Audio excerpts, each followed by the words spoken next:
18th, who had a very good finish to her race, and I think Chil will be happy with that. She's only 1:10 off the leading time at the moment and the probable winning time, and Nowakowska in 33rd at the moment as well.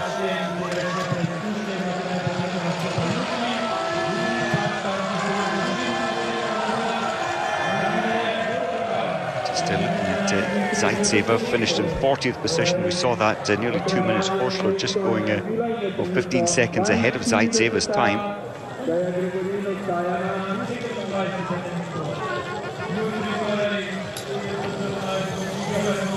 Tiril Eckhoff, good shooting score from her, and as a result she gets a very, very respectable position, just pushes Chil down into 19th.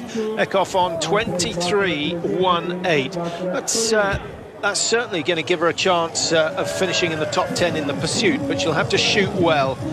And let's have a look at the pursuit, Mike, and just assess what sort of race we're going to have. We've got SOUKALOVA and GÖSSNER, who are 30 seconds clear of everyone else at the start, so you would think that the race was going to be between them tomorrow.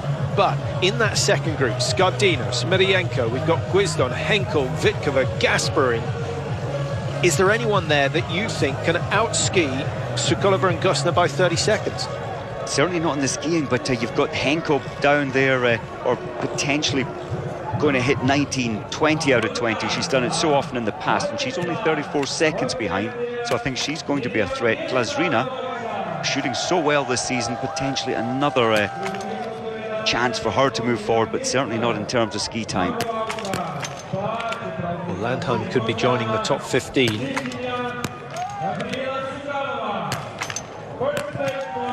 I think she will be joining the top 15. That's a very good shooting performance from her, a real confidence booster, and on a day where the two top Norwegians have let themselves down slightly with the rifle, the youngsters have come through and shone. So Landheim out of the stadium now, 16-12-13. She's going to be, what, 45 seconds behind the leaders, but still good enough for that top 15 position. So bags of World Cup points for her. Sleptseva, who's had perhaps the worst shoot of everyone in the prone, well, her position will be far from assured in the Russian team. That's more like it. That's the Sleptseva that we used to see.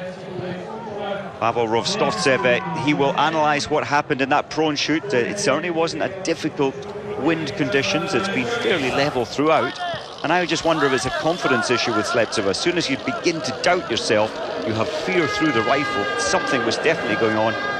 But she certainly came back and got those 5 standing, looking a lot more determined and positive. Well, at the moment, she's not going to get herself a start in the pursuit, so she won't have an opportunity to make up for the mistakes that she's made today. And the Russian team are fairly unforgiving when it comes to selection. If you don't perform well the day before, you're not going to race on the next day. And it's not a case of what your potential is, it's what you've actually produced in recent times. It is. Look at this. Could the party be spoiled here? Now 30 seconds, it's unlikely. It would have to be an incredibly fast shoot to try and get within 10 seconds of the lead time. And of course, you've got to take 15 seconds away for the time it takes to get from the firing point to where the timing wand is.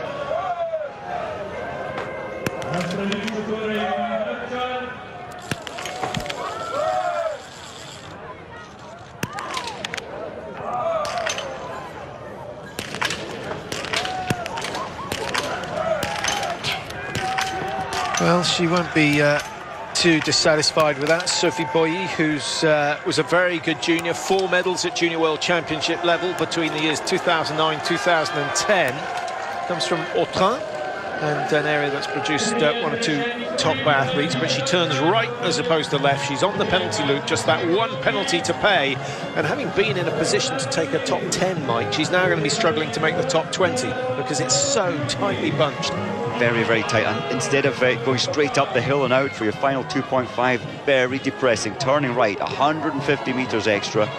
Thomas Kos, he knows these tracks well. When he used to race, he's coaching the Slovenian team, but used to race for the Czech Republic. I'm sure he's delighted with Soukalova's performance, her first ever win.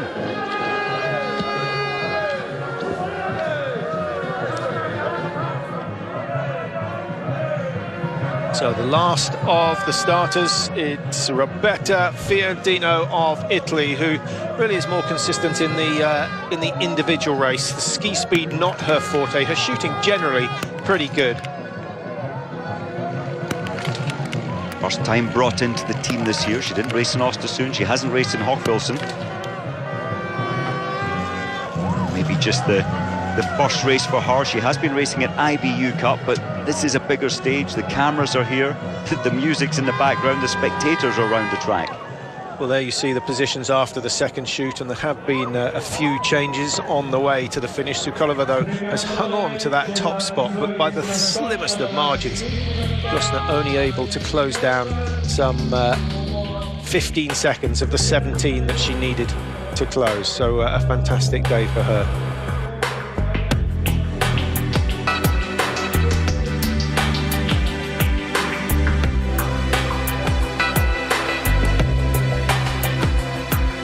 SKARDINO, solid from start to finish.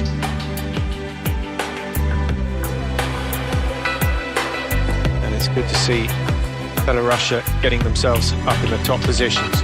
Well, the fastest on the day, there is no question that Miriam GER had the right skis, the right conditions, the right fitness. Just 2 missed shots, costing her dear. She hit all the prone, 2 misses in the stand. There's no doubt she did not give up at that stage.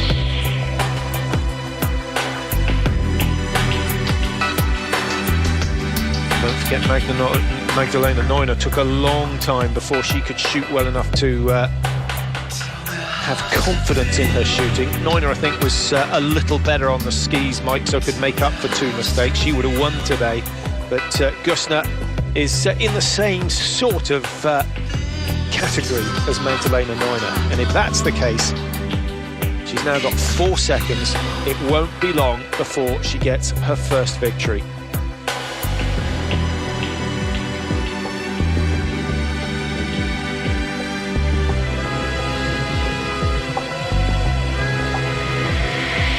The winner today, Gabriela SOUKALOVA of the Czech Republic. Her previous best before today was 10th position. She did that in Östersund at the beginning of the year.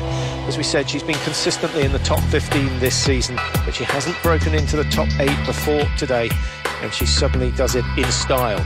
First place, 60 World Cup points, and a very healthy Czech to help her on her way for Christmas. So congratulations to her, Gabriela SOUKALOVA, winning here in Pokljuka.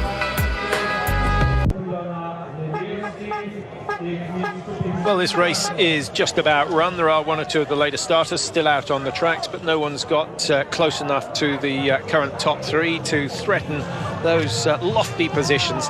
And of course, we have to remind you that the pursuit tomorrow will be based on the results of today. So SOUKALOVA will, for the first time in her career, have the honour of starting a pursuit race. Will she cope with the pressure, or will Miriam GER come past her so quickly that she gives up in the early stages? Oh, it's going to be a great one anyway, Patrick, and I think that SOUKALOVA will stick with her pace of shooting, which is very, very concentrated. It's not hurried in any way, and GER, well, the way she has been doing her biathlon lately, we'd expect her to shoot quite fast and possibly a little erratic, so it's certainly going to make for one exciting race. Yeah, it could be great, and I think what we'll find is that GER hits the prone targets and builds herself a lead of maybe up to a minute by the halfway stage of the race, and then as the standing shooting comes along, the nerves might just get to her when she starts to think that elusive win is perhaps coming her way.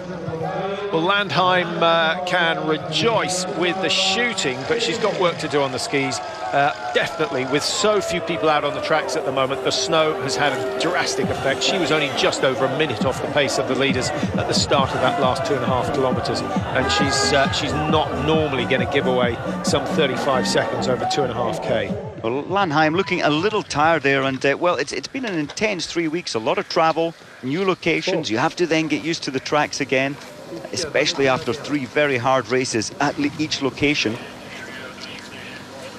It's been a tough program, and I've just talking to the Russian coaches, and they're staying down in the Alps. They're having a couple of days off and just moving up the road to Ridnaun, sorry, up into Italy and into Ridnaun, and basing themselves there for Christmas. So there's certainly no going home for the Russians. They're going to keep the training going keep it a good venue and preparing for Oberhof after Christmas. Sophie Boy hardly has the energy to drive over the top of the hill, and that's where the top athletes will gain valuable seconds. Not only do you gain time as you go over the top of the hill, Mike, but if you can increase your speed by a couple of kilometres per hour at the start of the downhill, you're still going that much faster by the time you get to the bottom. Oh, it's a big difference. I think you're absolutely right with the snow. There's very much fewer people out on the track. The snow is still falling heavily, so there's not quite the same glide factor as there was mid-race. There's the drop-off. It's quite a tight left-hander down here. And the recovery that you normally get, you have to work on these corners and then straight back up again. Another steep climb.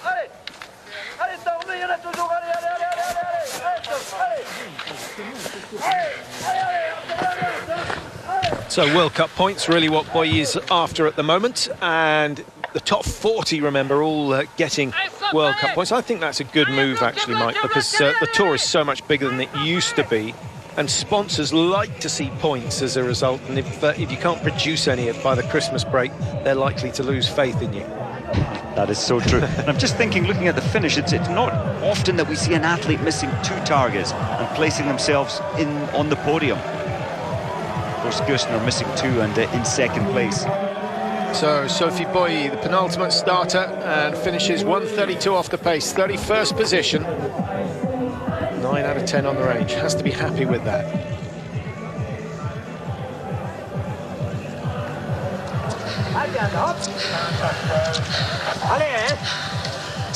Well, this snow is forecast to continue to fall throughout the rest of the day, so we could have very snowy conditions for tomorrow's pursuit races. There are the timings: 12:45 and 1800 for the women's pursuit. Take an hour off if you're watching in the UK.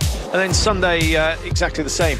But we have mass starts, the first mass start of the season, and so there will be a big fight to get into the top 30 of the World Cup standings in tomorrow's pursuit, and we'll talk about that as the race unfolds. But what a day for the Czech Republic. Of course, they host the World Championships this year. This is the best possible boost that they could have had pre-Christmas. Gabriela Sokolova winning her first ever Biathlon World Cup. Well done to her.